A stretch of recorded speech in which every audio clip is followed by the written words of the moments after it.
A woman is beaten every 15 seconds in the United States. They are afraid to ask for help, and they live in fear for their lives and the lives of their children. At the Arizona Foundation for Women, we believe it's time to stop the abuse. It's time to make a change. It's time.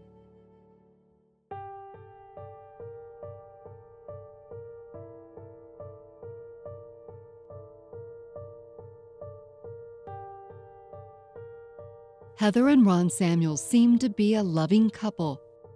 But 6 months into the marriage, Heather says Ron became abusive.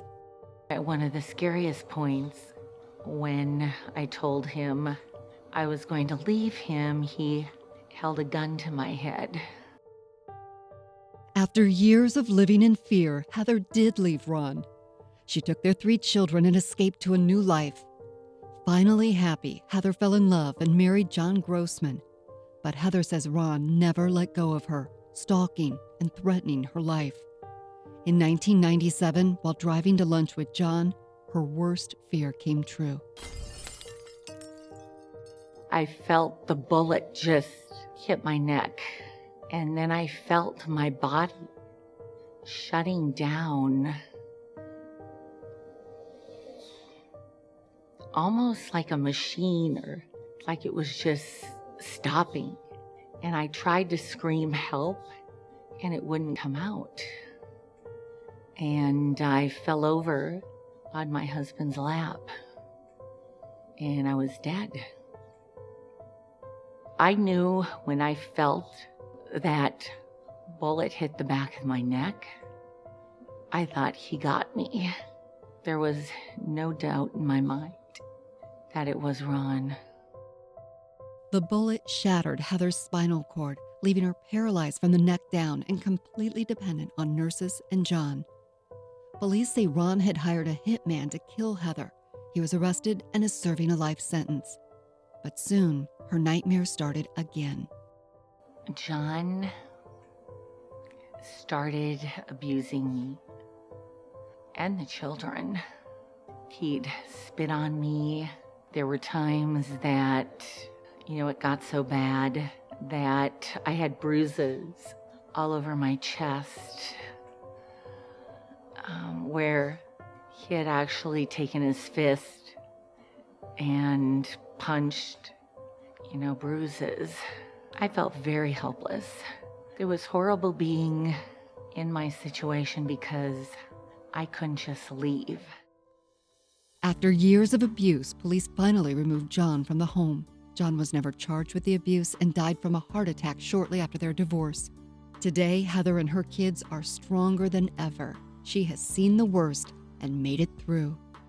I just wake up every day and I try to have a positive attitude, because being positive only can bring better things in your life.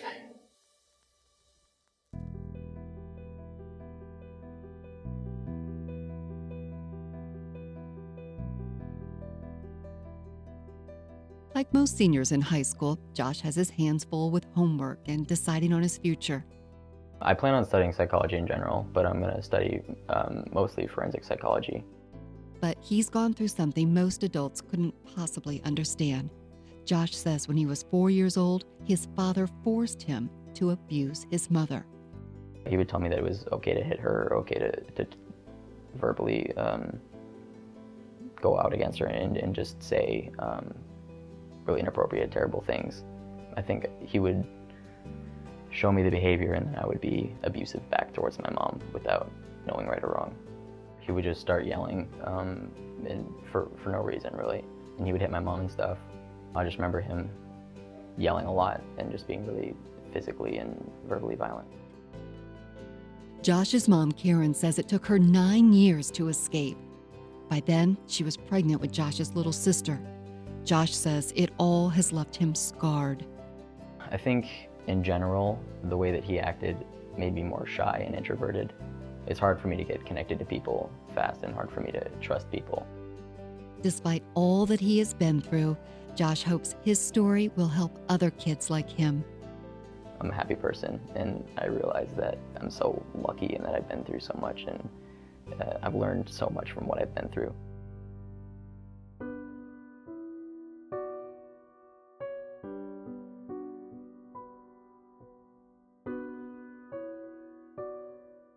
At 17, Katie Sudbury was in love for the first time with her boyfriend Daniel. Katie was a wonderful young lady. She was a beautiful, vivacious type of girl, but very, very quiet and calm. He seemed very nice. He seemed like your typical, basic teenage kid. About 6 months later, Katie's parents saw a drastic change in Daniel. Basically, at that point, sat her down and talked to her and said, you know what, this guy's behavior's become very inappropriate and it's just not acceptable. So no, he's not allowed here anymore, and we encourage you to end the relationship. Katie ended the relationship, but Daniel's behavior became more violent. Katie's parents did everything they could to protect her. On January 28, 2008, Bobby got a call while she was at work. There's been a shooting in my neighborhood. 2 people are down. And I can't find my daughter. Bobby rushed home to find police all over her neighborhood. The detectives come over and they tell us that Katie's one of the victims. And, I just looked at him and I said, is she going to be okay? And they said, no, ma'am, she's deceased. My husband collapsed into his friend's arms, and the worst sound you'll ever hear in your life is a father falling apart over the loss of his daughter. Investigators pieced together the tragedy. Katie had walked home from school. She was just a few feet from her home when Daniel attacked her. She ran to a neighbor's house and tried jumping into their yard to get away. He pulled her off the wall. There's some drag marks. Somehow he pulled out the gun, and that's when he shot her, and then he shot himself.